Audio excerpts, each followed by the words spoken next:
Hace unos meses recibí un mensaje de una seguidora que prefirió mantenerse en el anonimato. Me contaba cómo su propia hermana, apenas un año mayor que ella, la había salvado de un infierno silencioso, las puertas cerradas por la noche, los gritos ahogados tras las paredes y el alivio tremendo de saber que alguien en quien confiar vigilaba cada sombra. Ese relato, que me heló la sangre y me llenó el corazón de gratitud, me recordó que muchas veces el hogar puede convertirse en la peor de las prisiones. Por eso quiero empezar compartiendo esta experiencia, para que sientas desde el primer segundo la urgencia de escuchar y entender las señales que podrían estar ante tus ojos, aunque parezcan imposibles de creer. En aquel recuerdo anónimo late el pulso de la historia de Miss Millie Thompson, nuestra protagonista. En un rincón olvidado de Kentucky, en la década de 1940, una niña llamada Mildred descubrió que el terror no siempre tiene forma de monstruo, puede esconderse en la sonrisa de quien prometió cuidarte. Esa niña tuvo la suerte de que su hermano menor, con su miedo a flor de piel, revelara la pesadilla que se vivía tras la fachada de una familia respetable. Y gracias al valor de Millie, ese secreto salió a la luz y dio paso a una huida, a un nuevo comienzo, y finalmente a una vida construida con las ruinas del dolor. Para entender cómo llegó a suceder aquello es necesario viajar unos 85 años atrás, a una pequeña comunidad minera, donde los hombres trabajaban bajo tierra y las mujeres con sus tacones y sus sonrisas perfumadas recorrían el pueblo dejando rumores a su paso. Era una época en la que la estabilidad familiar se medía por la puntualidad en los cultos dominicales y la limpieza de la vajilla, no por la seguridad de los niños. Allí donde el carbón era moneda de cambio, la vulnerabilidad de los más pequeños quedaba tapada por el hollín de las expectativas sociales. Hoy, aunque hayan cambiado los paisajes y los oficios, el abuso intrafamiliar sigue existiendo, aunque adopte otras formas. En España, los datos del Instituto Nacional de Estadística señalan que miles de menores sufren violencia dentro de sus hogares cada año, y en muchos países latinoamericanos la cifra es igual de alarmante. Las paredes no han aprendido a hablar, pero los comportamientos de los niños, los cambios de humor extremos, el miedo repentino, las pesadillas son sus gritos. Ignorar esas señales equivale a aceptar que el silencio sea cómplice. Por eso, uno de nuestros objetivos principales en este video es aprender a identificar esas luces de alarma antes de que se conviertan en incendios. Veremos cómo detectar conductas regresivas, como volver a mojar la cama o apartarse de los juegos, reconocer los signos físicos y emocionales que tanto especialistas como educadores destacan en protocolos de protección, y comprender por qué las amenazas del agresor suelen encerrar al niño en un secreto mortal. Además, te explicaré herramientas concretas de actuación, desde abrir un espacio de confianza donde el menor pueda hablar sin miedo, hasta recursos jurídicos y sociales disponibles en comunidades de habla hispana. Hablaremos de las líneas de emergencia, los centros de acogida y las ONGs que, como cifras de esperanza, trabajan para romper el aislamiento de la víctima. También compartiremos un caso real de intervención oportuna en el que un hermano mayor logró salvar a su hermana gracias a una denuncia anónima y al acompañamiento de profesionales. Pero no basta con huir del peligro. La verdadera victoria es inaugurar un proceso de reconstrucción. Por eso cerraremos esta primera parte con una breve reflexión sobre la resiliencia, cómo transformar el dolor en fuerza para avanzar. Conocerás el testimonio de alguien que, tras años de terapia narrativa y trabajo comunitario, fundó un proyecto de apoyo a víctimas de violencia infantil en México, convirtiendo sus cicatrices en un motor de solidaridad. Quiero que al terminar de ver esta sección, sientas que ninguna historia de abuso es simplemente un hecho desgarrador, es también una llamada urgente a la acción. Que comprendas que la empatía y el conocimiento pueden marcar la diferencia entre el silencio cómplice y el grito liberador. Y sobre todo, que sepas que existe una comunidad dispuesta a escuchar, a proteger y a sanar. En la próxima sección Profundizaremos en la anatomía de la familia perfecta que oculta el horror. Analizaremos los rasgos del agresor encubierto, los errores más frecuentes al ignorar las señales y aprenderemos a través de ejemplos reales de nuestro entorno hispanohablante por qué la fachada de normalidad puede esconder la peor de las pesadillas. Cuando pensamos en una familia perfecta, suelen venir a la mente cenas dominicales pulcras, sonrisas ante la cámara y esa sensación de seguridad que nos reconforta. Sin embargo, tras ese velo de aparente armonía, puede esconderse la peor pesadilla, un hogar donde el amor se disfraza de silencio y la protección de los menores queda sepultada bajo el peso del qué dirán. Comprender esta dinámica es crucial para no repetir el mismo error de Millie, asumir que lo que vemos en el salón de casa coincide con lo que ocurre tras las puertas cerradas. Primero describamos al agresor encubierto. En la historia de Kentucky, Caroline enamoraba con sus gestos de mujer moderna, un breve beso en la mejilla, un perfume envolvente, caricias suaves en público. Dentro de nuestros entornos hispanos podemos recordar el caso de Marisol en Andalucía, una madre con carrera prometedora y militancia en acciones sociales respetada por sus vecinos, hasta que la verdad salió a la luz.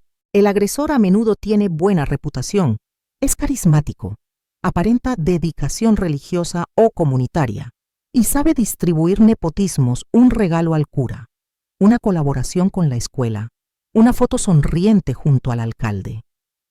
Ese currículum de bondad social, él es de fiar, es la coartada perfecta para ocultar abusos. Un error muy común es confundir respeto social con inocencia. Creemos que quien camina erguido con la cabeza alta no puede esconder nada turbio bajo su traje de hombre ejemplar. Pero la estadística nos alerta, según un estudio de la Universidad Carlos III, más del 60% de los abusos intrafamiliares en España implican a agresores que gozan de buena reputación en su entorno. Esa falsa sensación de seguridad paraliza a los testigos vecinos que miran hacia otro lado, familiares que susurran imposible y profesionales sanitarios que no saben diferenciar una contusión deportiva de marcas de violencia. Otro fallo habitual es subestimar la palabra de los niños. Millie dudó durante semanas antes de creer el terror de Tommy, no solo porque temía el escándalo, sino porque la madre tenía tanto prestigio local que nadie pensaría que fuera capaz de tal monstruosidad. En nuestra cultura escuchamos con reticencia a los menores. Es un berrinche, está influenciado por cuentos o seguro busca protagonismo. Esa actitud, aún bien intencionada, vulnera los derechos del menor y perpetúa el abuso. La Convención de Derechos del Niño de Naciones Unidas insiste en que toda declaración de un niño debe considerarse seriamente y de inmediato investigarse con protocolos especializados. 2. Incluso dentro de la propia familia extensa, el miedo al qué van a decir actúa como un freno casi impenetrable. En América Latina, estudios de la Red por los Derechos de la Infancia muestran que más del 70% de las denuncias de abuso quedan sin seguimiento eficaz cuando involucran a figuras maternas o paternas prestigiosas. Pensemos en la tía Carmina, esa mujer soltera e independiente que siempre traía bombones caseros a la iglesia. Nadie quería enfrentarla. El resultado es un pacto tácito de silencio en el que el agresor se mueve con impunidad y la víctima queda atrapada entre la lealtad familiar y el terror. Para desmontar esta dinámica, es vital conocer los rasgos de alerta. Ausencias injustificadas, una madre o un padre que tiene compromisos sociales demasiado frecuentes como las salidas misteriosas de Caroline. Contacto físico inapropiado, caricias que exceden los límites de la relación padre-hijo. El menor retira su brazo o tiembla ante acercamientos. Regresiones conductuales, volver a chupar el dedo, hablar como cuando era bebé, enuresis nocturna o miedo a la oscuridad. Cambios emocionales bruscos, irritabilidad extrema, llanto desconsolado, rechazo a la autoridad de fuera que comes pasó era de casa. Cuando veas uno o varios de estos signos, no descartes, actúa. Consulta con un psicólogo infantil, habla con los profesores y comunica tus sospechas a las autoridades competentes. Recuerda, no se trata de acusar por acusar, sino de proteger una vida. Desde un punto de vista pedagógico, los profesionales recomiendan el modelo ABC para la intervención inicial. Acknowledge, reconocer, validar lo que el menor dice. Entiendo que tengas miedo. Bridge puente. Ofrecer un canal seguro de comunicación. ¿Quieres contarme más cuando te sientas listo? Conectar. Poner en contacto al niño con un profesional. Conozco a alguien que puede ayudarte a sentirte más tranquilo. Ese método, adaptado por asociaciones como Save the Children en España, ha permitido salvar a cientos de niños de un ciclo de violencia que de otro modo habría quedado enterrado tras el miedo al qué dirán. Además, genera un efecto colateral positivo. La comunidad se siente parte de la solución y no de la conspiración del silencio. En paralelo, conviene entender por qué la familia pone tantas barreras a la denuncia. Estigma social, el temor a ser señalados como familia disfuncional, dependencia económica, miedo a perder la fuente de ingresos o el lugar de residencia, presión religiosa, creencia de que en Cristo todo se soluciona y por tanto no hay que acudir a instancias mundanas, negación del hecho. No puede ser, es nuestra madre, nuestro padre. Cada uno de estos aspectos funciona como un ladrillo más en el muro que protege al agresor. Derribarlo requiere empatía, información y determinación. Por ejemplo, en un colegio de Madrid, un programa piloto de familias apoyando familias permitió que madres y padres compartieran sus dudas sin juzgarse, reduciendo en un 40% la reticencia a denunciar situaciones de maltrato en el entorno cercano. 4. Para el espectador, el aprendizaje clave es que la perfección en público y el horror en privado no son mutuamente excluyentes. Millie tardó en creer a Tommy porque el peso de las apariencias era demasiado alto. Tú no tienes que tropezar con la misma piedra. Al primer signo de alarma, abre la perspectiva. ¿Por qué esa madre sale siempre con la cara impecable y el niño llega a casa con moretones? ¿Por qué el vecino de confianza evita hablar del tema? Cuestionar esas incongruencias es el primer paso para desmontar la fachada y ofrecer refugio a quien lo necesita.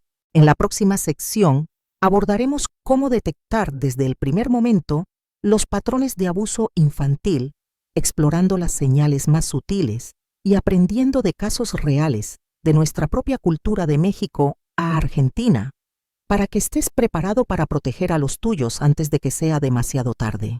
Cuando una niña como Millie descubre el terror que vive su hermano, sabe que ha llegado el momento de actuar. Sin embargo, el miedo y la incertidumbre pueden paralizar incluso a la persona más valiente. Por eso en esta sección nos centraremos en cómo detectar desde el primer momento las señales de abuso en menores y qué pasos concretos dar para protegerles sin dilación. Primero aprendamos a reconocer los signos físicos y emocionales que suelen manifestarse en un niño víctima de maltrato intrafamiliar. Regresiones conductuales. Volver a mojar la cama de noche, chuparse el dedo o volver a patrones de habla propios de etapas anteriores. Este retroceso no es capricho, sino un grito de socorro. Cambios súbitos de humor, pasar de la risa espontánea al llanto o a la ira en cuestión de minutos. Es como si el niño llevara dentro un remolino de emociones que no puede canalizar. Aislamiento social, negarse a jugar con amigos, excusarse para quedarse en casa o por el contrario aferrarse a un hermano mayor como si fuera su única salvación. Miedos inusuales, terror a ciertos espacios o personas, como esconderse bajo la cama al escuchar un paso en el pasillo, marcas inexplicables, moretones o heridas en zonas que no coinciden con caídas típicas: muslos, costillas, cara interior de brazos. Detectar uno de estos signos debería servir de alerta. Si aparecen varios, es imprescindible no esperar. Un error muy común es racionalizar el síntoma. Estará pasando por un mal momento en el cole, quizá toma demasiado dulce antes de dormir. Esas excusas bien intencionadas retrasan la intervención y prolongan el sufrimiento. Para no caer en la trampa de la negación podemos aplicar un sencillo protocolo de 5 pasos. Observar con atención. Anota fechas, conductas y contextos. Por ejemplo, cada vez que la madre sale de la habitación, Juan se encoge en un rincón. Escuchar sin juicio. Cuando el menor exprese miedos, no minimices. No te preocupes, solo es un sueño, sino valida. Entiendo que te sientas con miedo. Registrar evidencia, fotografías de marcas con permiso de las autoridades, apuntes de las conversaciones o incluso dibujos que el niño haga para expresar lo inexpresable. Consultar a un profesional, psicólogo infantil, pediatra o trabajador social. Ellos tienen formación para descartar otros orígenes y garantizar la confidencialidad. Informar a las autoridades competentes en España es el 016 violencia de género, y en muchos países hispanohablantes funcionan líneas similares o servicios de protección al menor. En paralelo es esencial abrir un espacio de confianza en casa. Un hermano mayor, un tío, un vecino de toda la vida puede marcar la diferencia si sabe. Hablar con una voz calmada, usar frases como «aquí estoy», «si me quieres contar algo», en lugar de interrogar con un «¿qué te pasa?». Ofrecer compañía. Proponer actividades lúdicas o tareas compartidas que den al niño seguridad. Pintar juntos, contar historias antes de dormir, paseos al aire libre. Mantener la puerta abierta de forma literal o simbólica, dejando claro que no hay repercusiones por hablar. Como complemento, existen recursos comunitarios. Centros de atención al menor en muchas ciudades hispanohablantes funcionan pisos tutelados y refugios para familias en riesgo. Organizaciones no gubernamentales. Save the Children. UNICEF Regional, Fundación ANAR, España. Aldeas infantiles. OS que ofrecen asesoría legal y psicológica gratuita. Líneas de emergencia 024 en España. Violencia doméstica 911 en México. Emergencias. Una llamada breve puede activar la intervención de policía y servicios sociales. Para ilustrar la eficacia de la denuncia oportuna, comparto el caso de Lucía, nombre ficticio de un barrio de Sevilla. Tenía 8 años cuando su hermano mayor, Tomás, empezó a notar en casa que ella se despertaba llorando y evitaba las visitas de una tía muy querida en el vecindario. Tomás, que jugaba con Lucía todas las tardes, vio cómo sus dibujos cambiaban. Antes solía pintar paisajes alegres. Ahora dibujaba sombras y figuras encorvadas. Tras animar a Lucía a hablar, recogió sus relatos de pesadillas en un cuaderno y pidió ayuda a la profesora de dibujo del colegio, quien activó el protocolo de protección. En menos de 48 horas, los servicios sociales separaron a Lucía de la tía abusiva y la integraron en un programa de atención psicológica. Hoy, 8 años después, Lucía estudia arte en la universidad y ayuda como voluntaria en una ONG de prevención del abuso infantil. Ese ejemplo muestra que aunque el miedo inicial sea intenso, actuar con determinación puede cambiar el curso de una vida. No se trata de empuñar el dedo acusador, sino de ejercer nuestra responsabilidad colectiva. Cada llamada, cada consulta y cada espacio de conversación puede convertirse en el salvavidas de un menor. Por supuesto, cada intervención debe respetar la presunción de inocencia y los derechos de la familia, pero nunca a costa de la integridad del niño.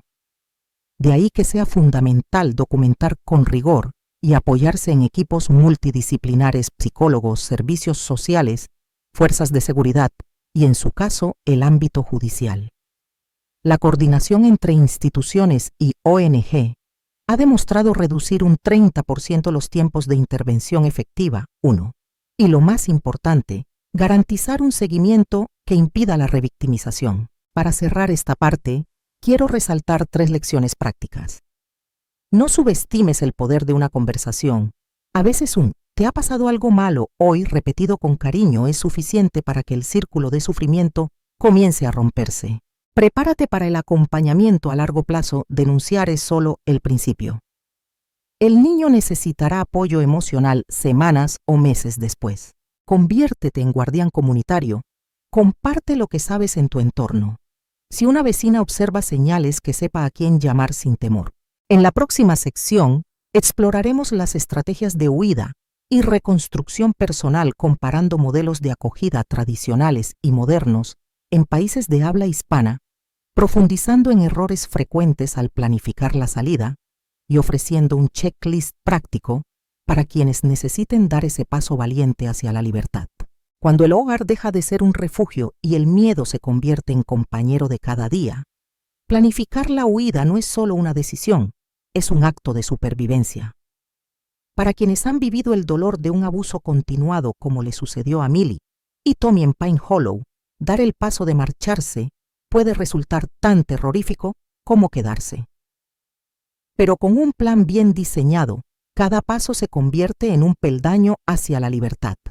Lo primero es elaborar un checklist de emergencias. Reúne en una carpeta resistente y de fácil acceso copias de tu documento de identidad y los de tus hijos, certificados de nacimiento, tarjetas de seguro médico, informes escolares, y si existen órdenes de protección judicial. Añade una lista de teléfonos de confianza, familiares leales, abogadas, o especializados, líneas de ayuda y las direcciones de albergues o pisos de acogida cercanos. Incluye también algo de efectivo en moneda local y extranjera, por si hace falta un viaje rápido fuera del país, y una muda de ropa para cada persona, preferiblemente guardada en una mochila discreta.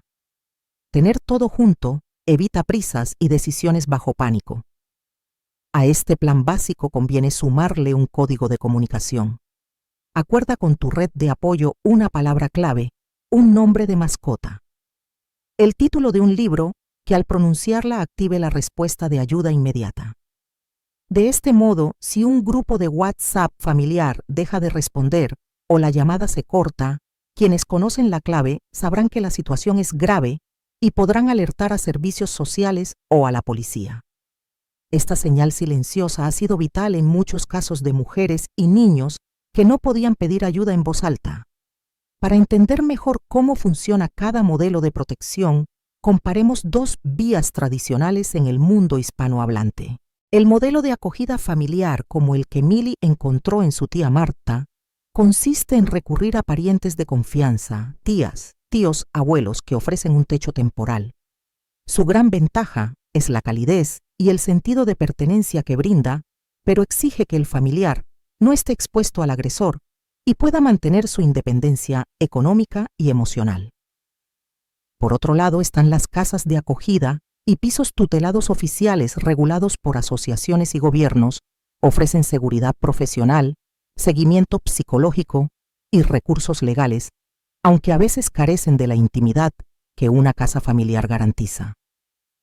La combinación de ambos modelos, quedarse primero en un albergue y luego trasladarse a un hogar de un familiar, suele ser la fórmula más equilibrada. Sin embargo, en ese momento crítico, es fácil cometer errores que pueden poner en peligro la huida. El más frecuente es improvisar el traslado sin evaluar rutas ni horarios. Salir en plena noche, sin un destino claro, puede provocar bloqueos en carreteras o alertar al agresor antes de tiempo. Otro tropiezo es confiar únicamente en promesas verbales de conocidos o parejas hasta que no exista un apoyo institucional o un mecanismo de protección legal.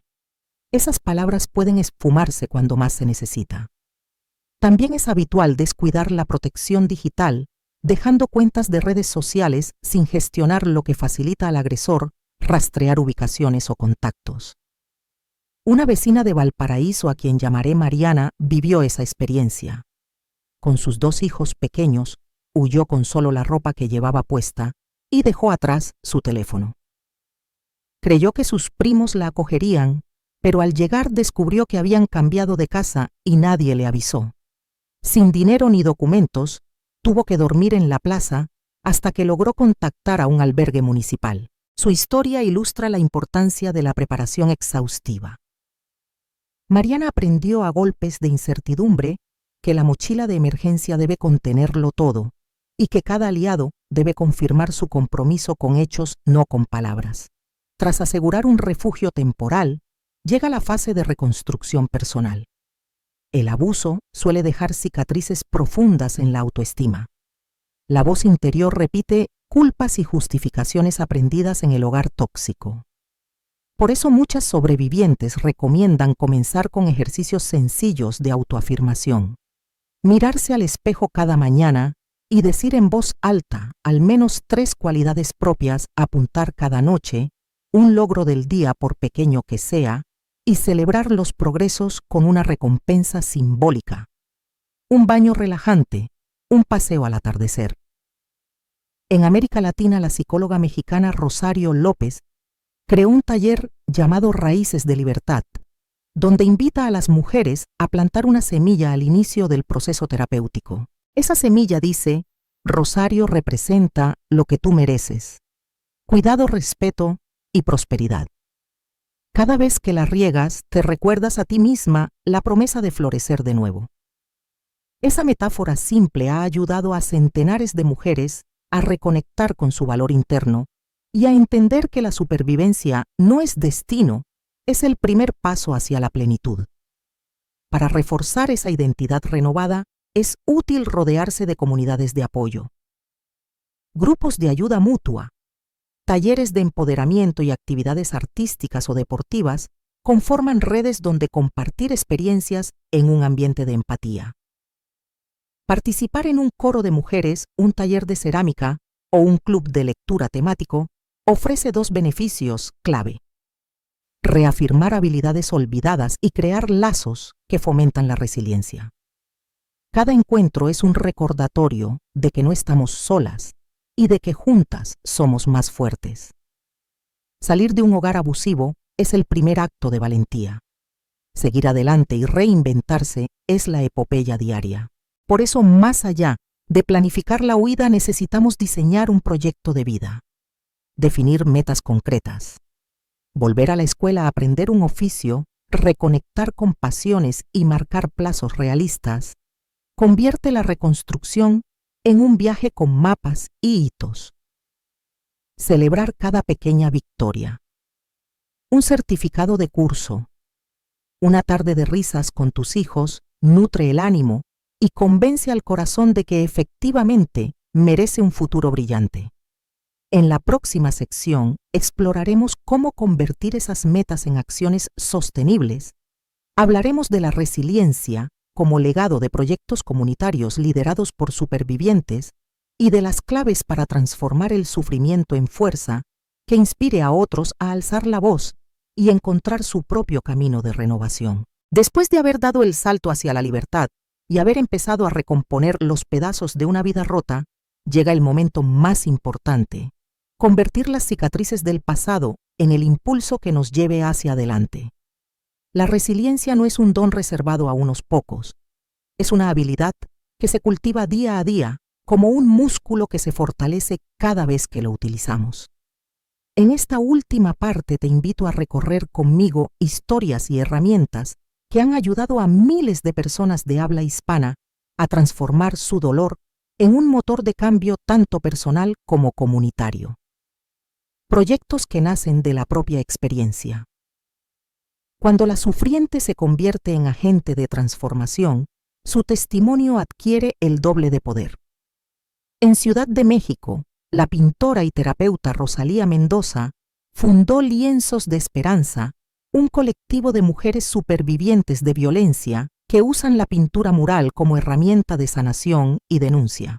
Cada mural cuenta una historia distinta: la huida de un hogar tóxico, el renacer tras años de silencio, la celebración de la unión familiar reconstruida.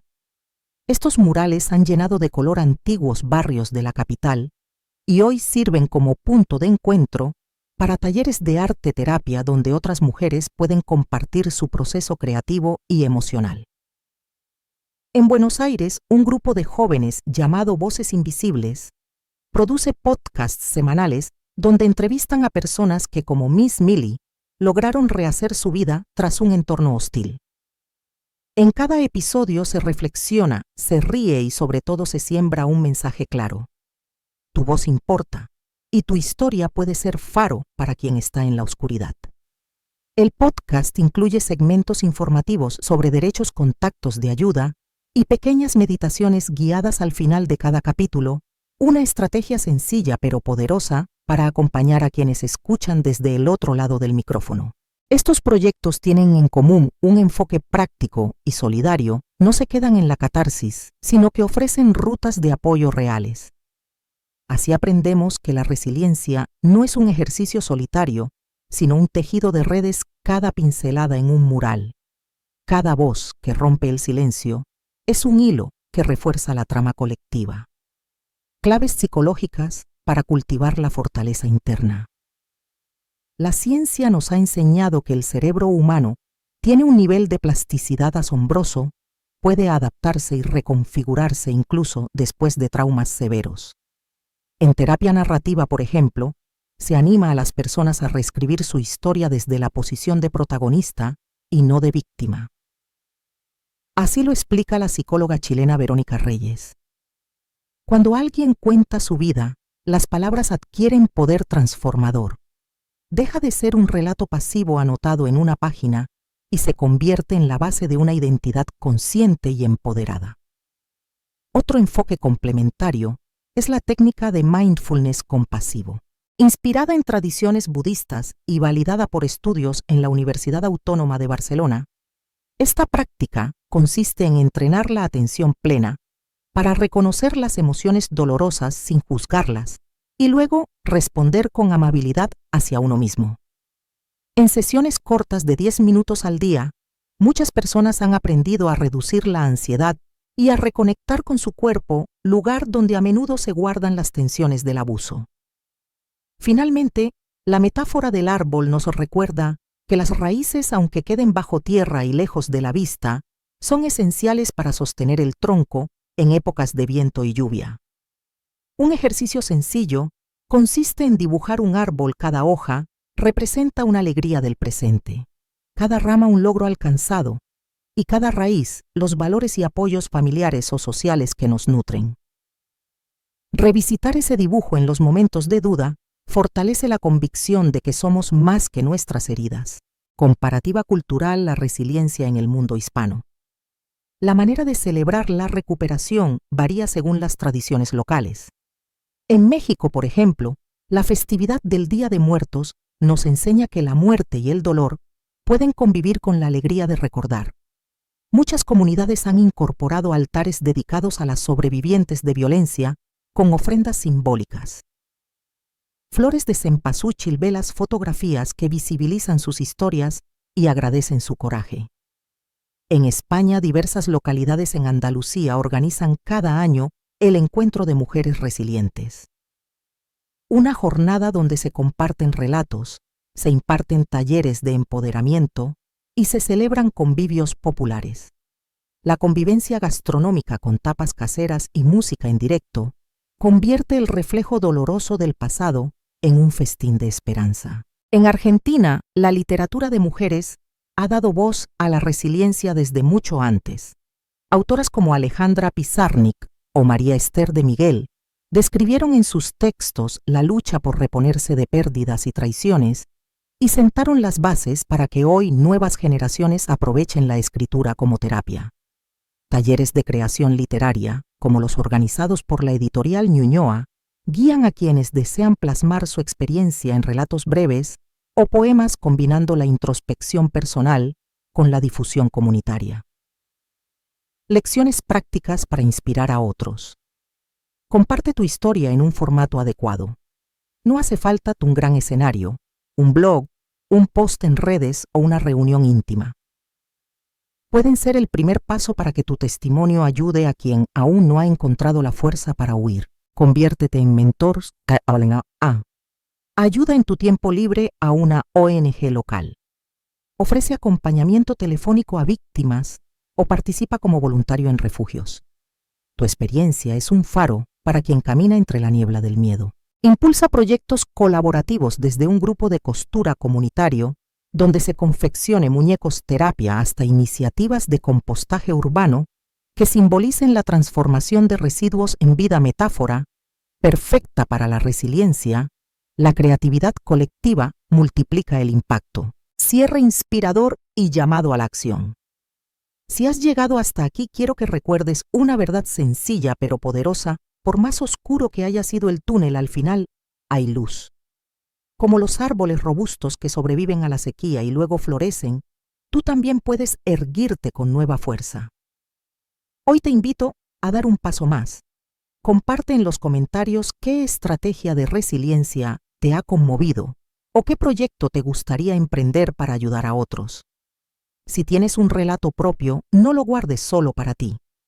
Tu voz puede ser el puente que una hermana, un hermano o un vecino necesitan para comenzar su propio camino de sanación. Y si aún no formas parte de una red de apoyo, busca en tu ciudad la ONG más que cercana o apúntate a un taller de empoderamiento. Nunca es tarde para sembrar la semilla de un mañana distinto. Porque al igual que Miss Millie convirtió sus muñecas en un oficio que consuela corazones, tú puedes transformar tu pasado en un oficio de esperanza. Gracias por escuchar, por atreverte a acompañarme hasta este punto y por creer que la fortaleza nace del dolor bien gestionado.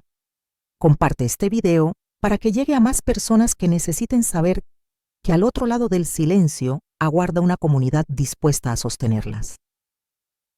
Te espero en nuestros próximos encuentros donde seguiremos tejiendo juntos la historia de la resiliencia hispana.